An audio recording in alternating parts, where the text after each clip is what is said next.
Hey guys, thanks for joining me today.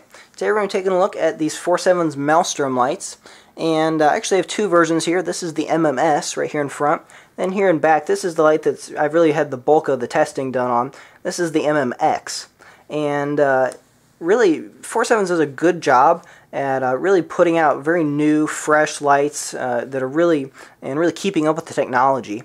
The only problem with that is that they move so quickly that by the time I get all my testing done on here and I really put it through its paces, using it in the winter, using it in the summer, carrying it around, beating it through the woods, really using it. They've already come out with the new model. So this model is the G5. This is also the MMS. They've renamed it, and I believe there may even be a Gen 2 out now. This one is the MMX Generation 1, and there is a Gen 2 out of this now, I know. So they may be slightly different than the current versions, but honestly, the differences are going to be just maybe a few lumens here or there, maybe a little bit more runtime, but not anything major. What I would recommend is that if you're in the market, before you buy it, just go ahead and jump over to FourSevens' website and just see what the most current version is, see if there's been any major changes. Now, as we get into this, I have been testing these for over a year, and I'm really impressed with them. So let's just look at the body of the light right out here before we start talking about the features. So you really do get a lot in the box with the FourSevens lights. Both of these lights come with several different bezel accessories. So you can either put the stainless steel strike bezel on it, or you can put this aluminum, just black bezel on there. So they're both very nice. This one I've really set up as a weapon light, so I've just put the black one on there. This one is more of a handheld light, so the strike bezel is nice. They're both included in the box, you can really just kind of take your pick. Another nice feature is as you look at the lens, these are actually glass lenses, so they're not going to melt from the heat of the LED. And they feature an anti-reflective coating, so they're actually very nice glass lenses. As we move back, there's kind of these baffles right here that really just help dissipate heat away. And looking at it a little bit further, there's some nice knurling right here. You are going to have to twist this bezel for some of your mode selection, so it's nice to have a good knurling right there. And as you move back, you have some more knurling on the body there and back here on the tail cap.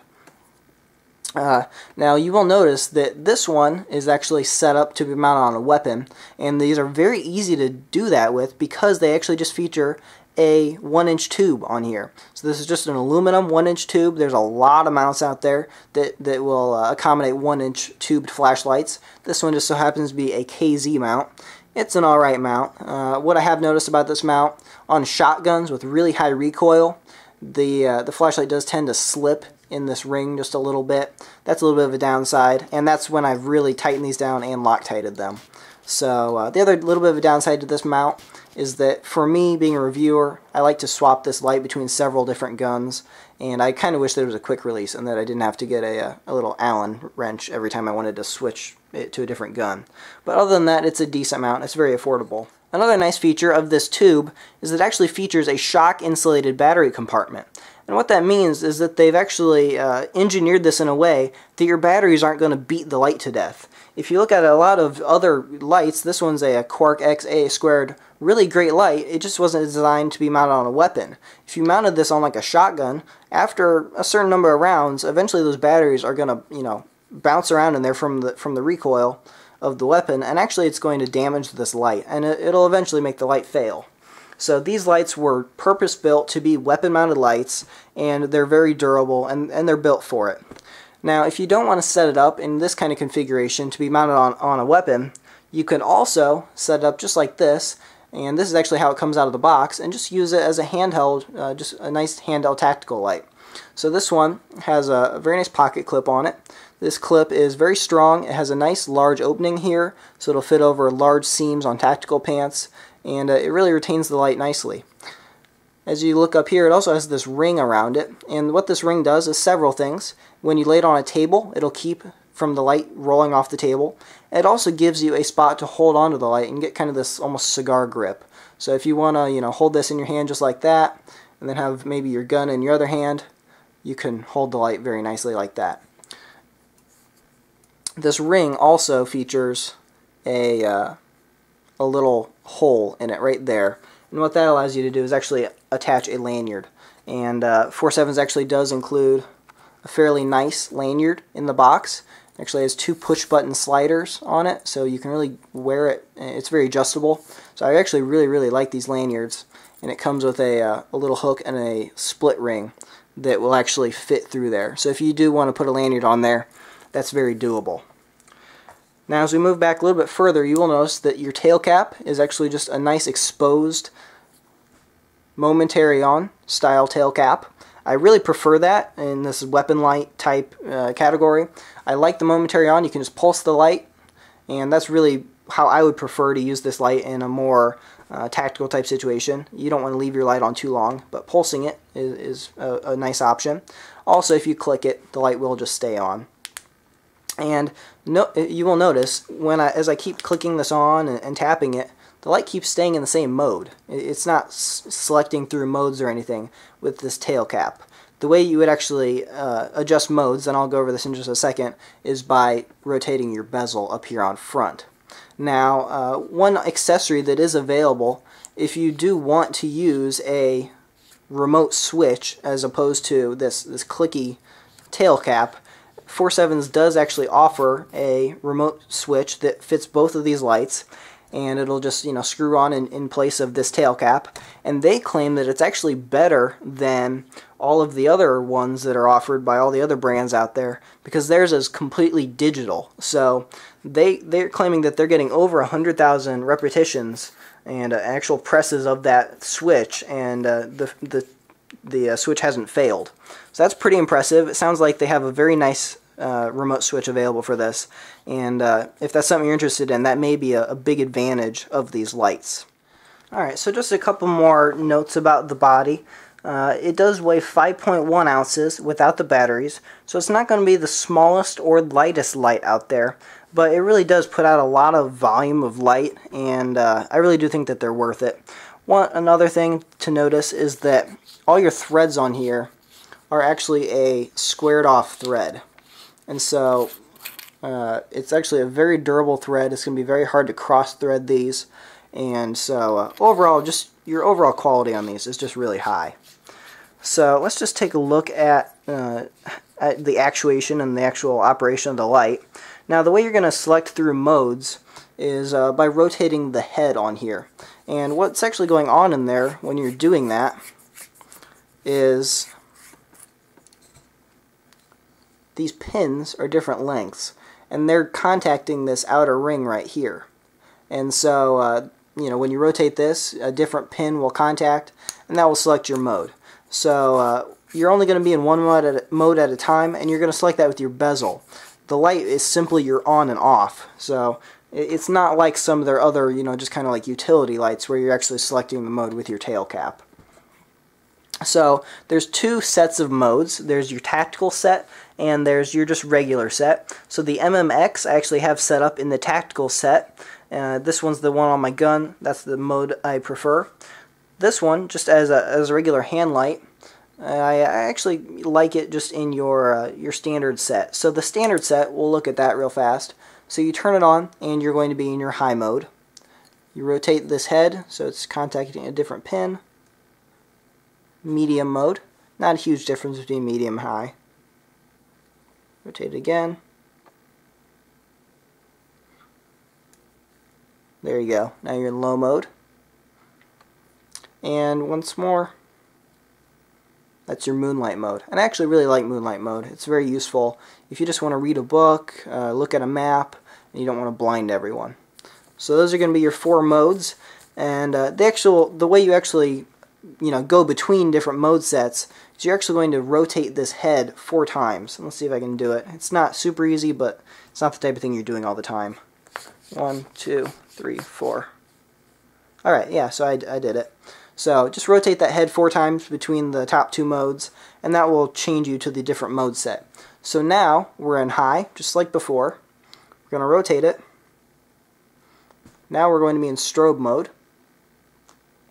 Rotate it again.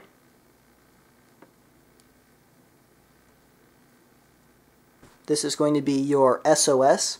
SOS is actually a really nice mode. If you're trying to signal a helicopter, you're trying to signal for help, you don't want to use strobe for that. In certain situations that could be bad. Strobe can actually be, from what I've heard, strobe can actually be mistaken for machine gun fire. And that's not something you want to have. You don't want your rescuers to end up shooting at you. So there's your SOS. Then the final mode is going to be beacon. So it's going to flash like 5 times. And then it will just every once in a while occasionally flash. So you see it's off. And then you should just get a single flash. There you go. So just every few seconds it's going to give you that flash. So if you want to mark your campsite with this, you want to mark something with it, so you just get a little pulse every once in a while just so you see where it is at night, but you don't want to use a ton of battery. That beacon is a nice mode. So those are your 2 mode sets, and pretty much just set it up for what you want, leave it in that mode, and every time you use it, it'll be in that mode. And for example, like on my rifle, I just leave it in high mode, and when I want to use it, I just pulse on and off, and that's really all I prefer. You know, it's nice to have the extra modes. I don't really use them all that often. So overall, they're really nice lights, just really well made. Now, as far as other things you get with the lights, you do actually get a little holster or a sheath in the box with the light, so it fits in there very nicely. It's a tight fit, which is good. So it fits in there. So there's like little indents in the side that give you some retention. And there's also a snap. They did a nice job of leaving just enough space in the top there that the holster doesn't actually actuate your light. If you really want to make sure that it doesn't get actuated, just unscrew your tail cap a little bit. So it has that. My only real pet peeve with this is it's not really MOLLE compatible. So if you want to throw it on a belt, that's easy enough. It actually is, it's pretty nice. It's quick to attach. I just kind of wish they gave you a MOLLE option. But other than that, it's a nice little nylon holster. Another thing they also provide for you is a few extra O-rings. So these are, I believe, IPX8 rated. Maybe it's only 7. I'll annotate it. They're very waterproof. They're not really a dive light, but any realistic situation, you don't really have to worry about these. But they do have actually replacement O-rings, so that if you had one break, you could replace them. So price point wise on these, you're looking around, you know, for this MMS, you're probably looking around $80 to $90. For the MMX, you're looking closer to 100, maybe 110 even. But one thing to remember with these lights is that with FourSevens updating them so often, you know, every few months, there's actually a lot of sales on them because people are always trying to get rid of the old models. So if you're willing to take, you know, a little bit older model, which really isn't that much inferior, you can oftentimes get pretty good deals on them. So this MMX I paid $100 for, just paid full price for it. This MMS, however, I actually got on sale at Going Gear for $55. So that's actually a really good deal. This one, as you can tell, is marked G5, and it's actually still has the older FourSevens logo on it. Other than that, it's basically the same light, and I got a really good deal on it. So they do go on sale, and they're well worth it. Now there are a few good competitive options out there. If you're not so hot on these, or if you just want to look at some other options. One that I would definitely look at is the Olight M20 Warrior. The Olight M20 Warrior is putting out, they have several versions of it, but the one I'm looking at puts out around 300 lumens. It's giving you about 4 hours of runtime on that 300 lumens.